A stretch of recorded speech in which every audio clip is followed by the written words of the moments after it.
범죄 심리 전문가인 이수영 교수 모신 이유가 바로 이겁니다. 이 교수님, 어제 밤이었어요. 네. 전혀 뭐 술자리 입만 댔다. 혹은 피곤해서 대리 불렀다. 공황 있어서 당시에 경황이 없었다는 취지에 얘기했던 김호중 씨가 사건방 생 열흘 만에 음주운전을 시인한 이유 어떻게 보십니까? 글쎄 뭐 이렇게 시인을 할 그 상황이었으면 처음부터 시인을 왜 안 했는지가 사실 좀 의문이 되기는 하는데요. 근데 이제 그 뭐 의문을 풀기 위해서 그 사이에 지난 열흘 동안 이 사람이 도대체 뭐를 했는지 하는 거를 보면은 좀 더 자세히 알 수 있지 않을까 이런 생각을 하게 되는데 이분이 결국에는 그 사이에 공연을 했어요. 지방 공연까지 해가지고 지금 상당 부분 여러 건의 손님들이 이 수천 명이 들어오는 그런 공연을 하다 보니까 결국에는 초기에 시인을 하면 그 공연을 하지 못할까봐 지금 어떻게 해서라도 지금 공연을 하기 위한 거짓말이 아니었나 이런 생각을 사실은 하게 되는데 그럼에 있어서 좀 괘씸하다고 느껴지는 건 사실 처음에는 본인이 마치 뭔가 술을 마시지 아니하고 공황장애 때문에 아파서 결국에는 대응을 제대로 못했다라는 식으로 이야기를 하다 보니까 많은 사람들이 이제 비난을 하기 시작한 거죠. 너무 도덕성에 문제가 있다. 예. 뭐 음주를 했으면 음주를 그냥 시인을 하면 될 일을 심지어는 이제 정신적으로 취약함을 호소를 해서 마치 뭐 굉장히 어려움에 처한 사람인 양 예. 그렇게 이제 팬들한테 동정심을 유발하더니 결국은 한 게 뭐냐. 결국 시간을 벌어가지고 공연을 해서 결국 굉장히 막대한 수익을 남겼다는 거잖아요. 그래서 결국에는 비난이 심해지니까 이제서야 뒤늦게 시인을 하기 시작하는 것으로 보입니다. 이 교수님 잠시만요. 그러니까 화면을 저하고 같이 보시면 네. 여러 요인들이 아마 분석하는 경우인데 구속영장까지 검토하겠다는 경찰 혹은 계속해서 언론 보도를 통해서 음주 정황도 나오고 여론도 악화되고 동석재 뭐 유명 개그맨이 있었다더니 혹은 래퍼도 함께 있었다더니 이런 것보다 이 교수님 말씀은 일단 공연을 하고 나서 이런 입장 발표를 하겠다라는 정도의 계획이 김호중 씨 혹은 김호중 씨 소속사로부터 있었을 것이다라고 보시는 거예요? 글쎄 그럴 개연성이 훨씬 더 높아 보이지 않나 싶습니다. 물론 예. 뭐 저기 나와 있는 저런 이제 단서들도 지금 뭐 차일피일 시인이 이제 늦어지는 이유가 되기는 되죠. 뒤늦게 이제 심각한 상황이라는 것을 깨닫고 구속될 수도 있겠다 이런 생각 때문에 결국에는 이제 시인을 하기에 이르렀다 이렇게도 볼 수 있지만 예. 제가 볼 때는 애시당초에 이 줄줄이 이제 계획된 이 공연을 사실은 포기하고 싶지 않았던 그런 취지가 지금 꼭 김호중 씨만 그런 취지를 갖고 있었다고 얘기하기는 어렵고요. 예. 문제는 지금 나머지 사람들이 세 사람이 더 공범들이 있는 거나 진배가 없잖아요. 그렇죠. 매니저 두 명과 결국 대표란 사람. 예. 사실은 모두 의논하여 지금 이런 이제 상황이 전개된 거 아닌가 이렇게 이제 추정이 된다는 거죠. 예. 조직적, 이 또한 조직적일 수 있다. 그 허준 변호사님, 진짜 수사가 이제부터라고 제가 강조한 이유는 이런 겁니다. 법무부는 경찰이 신청한 출국금지 요청을 바로 즉각 승인했고 다음 화면을 보겠습니다. 김호중 씨 포함한 4명이 지금 출국금지 조치가 됐고 사고 후 미조치, 도주치상, 증거인멸 교사, 공무집행 방해, 최대 15년형 구속영장 신청도 검토 중이다. 출국금지 조치, 구속영장 신청 다 가능성이 있는 거죠? 네, 지금으로서는 가능성이 있어 보입니다. 사실 이 사건 자체의 처음 발단만 놓고 본다면 제가 사건이 경미하다는 취지가 아니고요. 이 피해 자체가 뭐 택시가 완전히 부서졌다라든가 뭐 사망자가 발생했다든가 이 정도의 상황까지는 아니었어요. 예. 그래서 김호중 씨가 초범이고 이 부분에 대해서 충분히 뭐 혈중 알코올 농도 측정이라든가 이런 것들에 협조적으로 나오고 했다라고 하면 사실 이게 구속영장을 신청할 만한 사유는 일반적으로 봤을 때 그 정도 사건은 아닐 수도 있었습니다. 예. 그런데 그 이후의 대처가 결국에는 더 큰 화를 불렀다는 생각이 드는 것이 지금 사고 미조치 그리고 뭐 이 상해 정도에 따라서 도주치사죄까지도 적용이 될 수 있어 보이고 거기다가 허위 자수를 하고 블랙박스를 파손하는 그런 행위들을 지금 김호중 씨뿐만 아니라 김호중 씨의 소속사 대표와 매니저 2명이 같이 굉장히 조직적으로 했어요. 이거는 음주 사실을 단순히 숨기기 위해서 도주한 거다 뭐 숨어 지내는 정도를 넘어서서 조직적으로 이 회사에서 현장에서 이렇게 범죄 사실을 은폐하기 위해서 이렇게 시도한 어떻게 보면은 사상 초유의 사태라고도 볼 수 있거든요. 그래서 이거는 정말 사법 방해행위에 해당할 수도 있고 그렇기 때문에 도주나 증거인멸의 우려가 커질 수밖에 없다 이렇게 판단할 수밖에 없는 상황이 됐습니다. 왜냐하면 범죄 혐의가 계속해서 추가되고 있고 지금 위험운전치상 최대 15년형까지 규정이 되어 있는데 저게 뭐 정상적인 운전 상태였는지 입증하는 문제는 남아 있습니다만은 수사기관 쪽에서도 상대방의 대응이 이렇게 치밀하게 증거인멸하고 범죄를 은폐하려고 한다고 하면 결국에는 계속해서 추가 범죄를 더 혐의를 적용할 수밖에 없고 그렇게 된다고 하면 도주나 증거인멸의 우려가 커질 수 있다 이렇게 판단할 수밖에 없는 상황이거든요. 그렇기 때문에 해외 도주 우려가 있다고 보고 지금 출국 금지 조치까지도 하게 된 것이고 구속영장을 신청하는 것까지도 검토를 하고 있는 상황인데 다만 아직까지는 구속영장을 청구하기에 모든 사유가 성숙했다 이렇게 판단한 것 같지는 않고요. 앞으로 이 김호중 씨의 수사에 대한 협조 태도라든가 확보하는 증거 이런 것들에 따라서 영장 신청 여부가 가늠될 수 있을 것이라는 생각이 듭니다. 오늘 경찰도 꽤 단호해졌습니다. 김호중 씨 측이 오늘이라도 나가겠다, 부르면 나가겠다 했더니 본인이 원한다고 해서 경찰 조사 그냥 받을 수 있는 거 아니다라는 취지 얘기도 했거든요.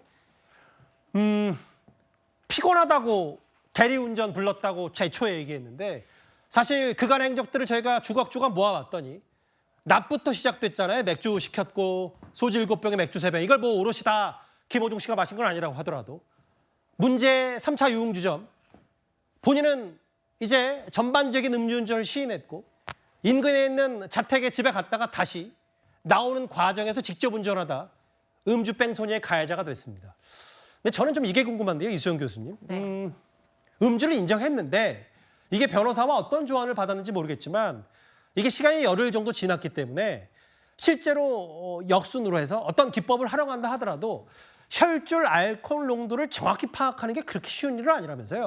쉽지는 않다고 알려지고 있습니다. 물론 결과적으로 이제 국가수에서 음주를 했을 것으로 추정된다까지는 지금 사실은 이제 밝혀졌는데요. 물론 뭐 위드마크 공식이라는 게 있기는 합니다만 이게 이제 상당히 시일이 많이 지나가다 보니까 사실 추정치를 가지고 지금 사건 당시에 혈중 알코올 농도가 얼마다 이렇게 이제 확인하기는 매우 어려워서 그래서 지금 이제 이렇게 지지부진하게 뭐 시일이 흘러간 거 아니냐 이런 생각이 드는데요. 제가 좀 이 부분도 좀 확인을 해야 되겠다는 생각이 드는 게 이렇게 대응을 시위를 끌면서 하기가 일반인들 같은 뭐 법률적인 상식이 없는 사람들 입장에서는 어렵습니다, 결론적으로. 그런데 문제는 이제 이분의 변호인이 지금 고위 정관 출신의 그런 이제 변호인을 뭐 여러 명의 변호사들과 함께 이제 결국 결정을 했는데요. 근데 말씀 끊어서 죄송한데 부연 설명하자면 과거 총장 대행까지 지냈던 조남관 변호사 뭐 이런 분들이 지금 법률 조력을 하고 있죠. 네, 아주 고위 이제 정관입니다. 그런데 이분이 지금 본인의 이제 어디 홈페이지에다가 공식 입장문을 SNS에다 올린 게 있다고 그래요. 그런데 그 공식 입장문에 무죄 가능성이 여전히 있는 사건이라고 이야기를 하셨다고. 왜냐하면 지금 추정밖에는 될 수가 없고 당시에 혈중 알코올 농도를 명확하게 그 추출을 못하다 보니까 이게 결국에는 무죄 가능성이 여전히 있다라는 메시지를 올렸다가 지운 상태라고 합니다. 그래서 이런 이제 자문을 혹시 초기부터 해주셔서 지금 이 지경이 된 게 아닌가 이런 생각도 사실 뭐 없지는 않습니다. 네. 그러니까 도의적인 비판은 받더라도 법적으로는 뭔가 더 문제되는 걸 막고 있다. 뭐 이런 이수영 교수의 분석도 있는데 술잔에 입을 대긴 했지만 마시지 않았다. 피곤해서 대리기사 서비스를 이용했다. 사고 후 심각한 공황이어서 잘못된 판단을 했다. 이 얘기 듣고 이수영 교수님 가장 먼저 무슨 생각이 먼저 드세요?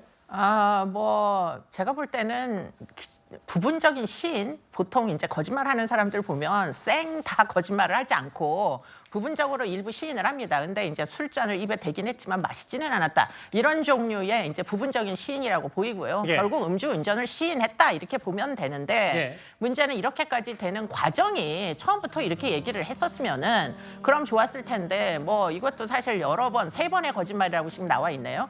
여러 번의 거짓말을 통해 가지고 결국은 시인하다 보니까 제가 볼 때는 아마 재판부에서 죄질이 좋지 않다 이런 판단을 하게 될 것으로 보입니다. 만약 기소가 돼서 재판에 넘겨지면 그렇습니다. 네.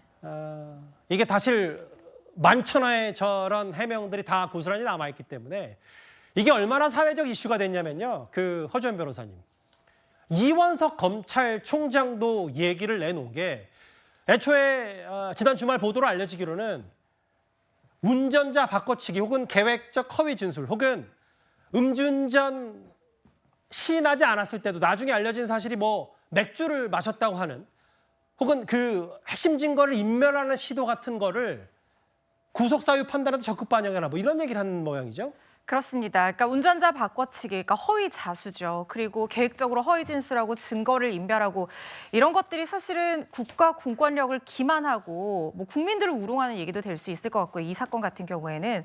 그리고 모든 것이 실체적 진실관계를 파악하기 어렵게 만들고 음주운전을 하는 사람들이 빠져나가게 하는 사법 방해 행위라고 규정을 하고 이 부분을 구속 사유를 판단할 때 적극적으로 반영하라는 얘기가 나왔고요. 그리고 또 한 가지 좀 주목할 만한 부분이 그러니까 뭐 이전의 사례에서도 굉장히 많이 우리가 볼 수 있었던 것인데 혈중 알코올 농도를 추후에 측정을 하게 되면 그 중간에 내 몸속에 있는 혈중 알코올 농도가 사고 당시에 혈중 알코올 농도가 아닌 것처럼 오염시키기 위해서 측정 직전, 사고 이후와 측정 사이의 그 시점에 추가적으로 음주를 더해서 이 혈중 알코올 농도 측정을 어렵게 만드는 그런 행위들이 사실상 있어 왔던 것이 사실입니다. 그런데 이걸 처벌하는 규정이 없었어요. 그러다 보니까 결과적으로 운전 당시에 혈중 알코올 농도가 0.03% 이상이 되어야만 처벌할 수 있다는 그 법의 규정을 맹점처럼 악용을 해서 추가적으로 고의적인 음주를 하게 되고 그래서 법망을 교묘하게 빠져나가는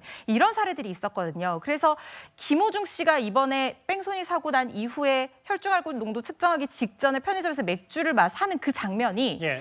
누가 보기에는 혹자가 보기에는 나중에 혈중 알코올 농도 측정에 대비해서 일부러 술을 마시는 장면에 CCTV가 있는 걸 알면서도 구매하는 장면을 연출한 것이 아니냐 이런 추측까지 나왔었거든요. 예.